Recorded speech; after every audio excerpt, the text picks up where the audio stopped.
covered in blood, telling shocked bystanders, "You people will never be safe." Well, our Home Affairs correspondent Tom Simons is at the scene now. Tom. Michelle, Britain has suffered shootings and bombings, but what stood out here today was the close-up nature of this savagery. Two men attacking one. It does seem, on the face of it, to be a terrorist attack. The men shouted the name of Allah as their blows fell, and they didn't seem to care who saw what they were doing.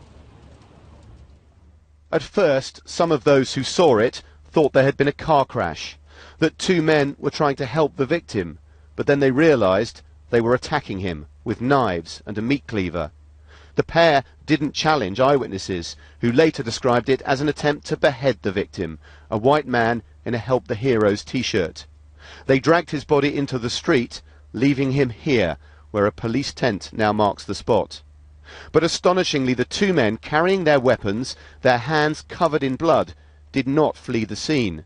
They stood talking to eyewitnesses as a horrified crowd gathered. They asked onlookers on a bus to film them. You people will never be safe. Remove your governments. They don't care about you. Do you think David Cameron is going to get caught in the street? When we start busting our guns, do you think your politicians are going to die? No, it's going to be the average guy like you and your children. So get rid of them. Tell them to bring our troops back so you can all live in peace. Joe Tallant watched them from metres away. He told me they seemed to be waiting for the police to arrive. They could have easily got away from the space that the police come. They could have just walked off, gone about their business, and then got caught later. But they was just walking around the body like they was wanting the police to come and get it. This eyewitness said that when police arrived, the men moved forward, arms down, one carrying a gun, and the police fired first. This was the account given by a senior officer this evening. Two men, who we believe from earlier reports to have been carrying weapons, were shot by police.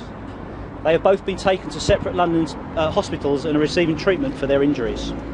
During the violence, in a nearby school, terrified children were kept inside for their own safety.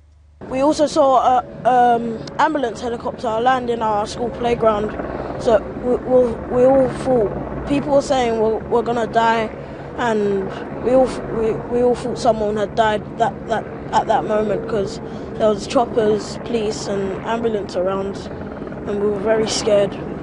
A large area of Woolwich is now cordoned off. This is now a complex police investigation of several connected